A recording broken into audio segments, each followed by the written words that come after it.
नमस्कार दोस्तों, मेरा नाम आनंद मिश्रा है और मैं आपके सामने एक नई कहानी लेकर आया हूँ। आज की कहानी का शीर्षक है तुम्हारी माँ का हाथ। जी हाँ, एक बड़े से शहर में एक ही छत के नीचे 3 सदस्य रहते थे। एक माँ, एक बेटा और एक बहू। बेटे और बहू दोनों पढ़े लिखे थे और दोनों एक अच्छे कंपनी में नौकरी किया करते थे। दोनों बहुत खुश थे और उन लोगों का जीवन अच्छे से व्यतीत होता था। समय बीतता गया और धीरे धीरे उस लड़के का नाम राहुल था और उसकी पत्नी का नाम प्रिया था। दोनों बहुत ही खुशहाल थे और अच्छा जीवन व्यतीत हो रहा था। माने एक तरीके से कहें तो बहुत ही कुशल परिवार और सुखी परिवार था। जब समय अच्छे से बीत रहा था, उस समय के उपरांत उसकी माँ यानी कि बच्चे की माँ बूढ़ी हो गई, जिससे उनके रहन सहन और सिचुएशन में कुछ दिक्कतें आने लगी। दोस्तों, ऐसा सभी के साथ होता है। उम्र ढलता है, परिस्थितियां बदलती हैं और बूढ़ी अवस्था के साथ कई बीमारियां हम सबको जकड़ लेती है। यह जीवन का सत्य है कि अगर हम पैदा हुए हैं तो बुढ़ापा से हमारी मुलाकात होगी। बुढ़ापा हम सबको आना है और जब बुढ़ापा आएगा तो परेशानियां बढ़ाव होगा।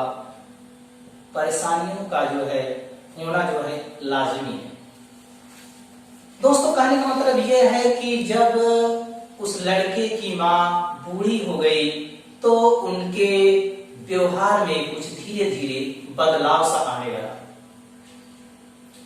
दोनों नौकरी करते थे और जब शाम को आते तो माँ के कुछ अभद्र व्यवहार के कारण उन लोगों में आपस में लड़ाइयां हो जाती थी। दोनों लड़ाई करने लगते थे उस बूढ़ी औरत के लिए। दोस्तों, एक माँ के प्रति एक बेटे का कितना बड़ा दायित्व होता है, यह बताना किसी से छुपा नहीं है। सभी को पता है कि एक माँ का कर्ज एक बेटे के लिए उतारना बड़ा ही असंभव है। माँ का कर्ज जीवन में कभी नहीं उतारा जा सकता। लड़ाइयां होती थी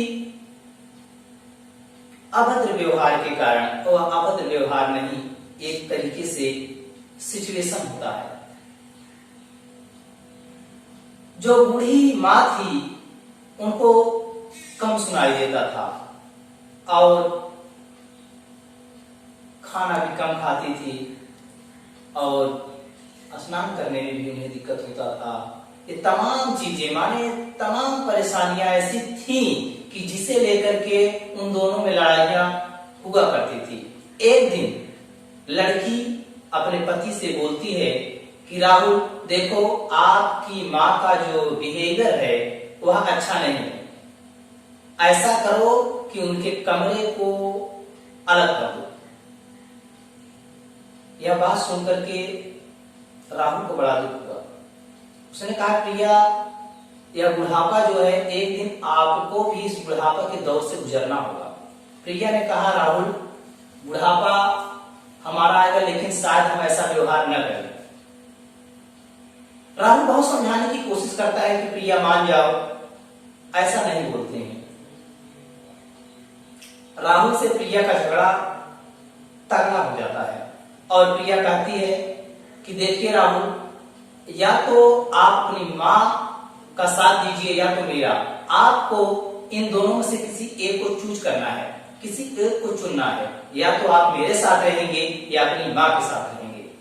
बेटे को यह बात बहुत दिल दुखने वाली होती है। बेटा दुखी हो जाता है और उसी दौरान अपनी पत्नी को कहता है, देखो प्रिया, मैं माँ का साथ नहीं छोड़ सकता, क्योंकि माँ ने हमें जन्म दिया है, माँ ने मुझे जिंदगी दिया है और मैंने तो तुम्हें जीवन संगिनी बनाया है।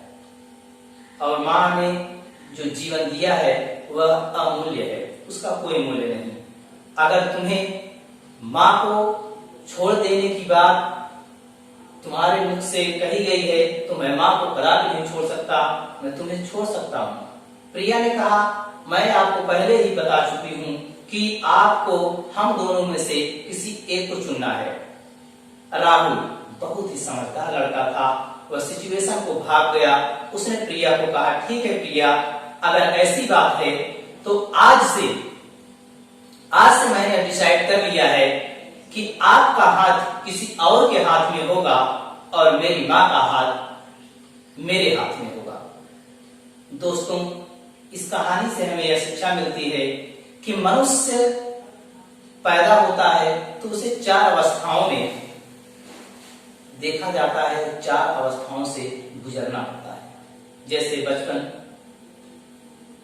जवानी, बुढ़ापा और अंत समय में मृत्यु के पास। 4 अवस्थाएं जो हैं वह काफी जो है विभिन्न परिस्थितियों के द्वारा बदलती रहती हैं। दोस्तों, बूढ़े और बुजुर्गों की सदैव हमें इज्जत करनी चाहिए। मेरे कहानी का उद्देश्य यही था और हमको विश्वास है कि आपको यह कहानी बहुत ही पसंद आई होगी। अगर हमारी कहानी से आपको कुछ भी, थोड़ा सा भी अगर ज्ञान मिलता है, थोड़ी सी भी शिक्षा मिलती है, तो हमारा कहानी सुनाने का उद्देश्य पूरा हो जाएगा।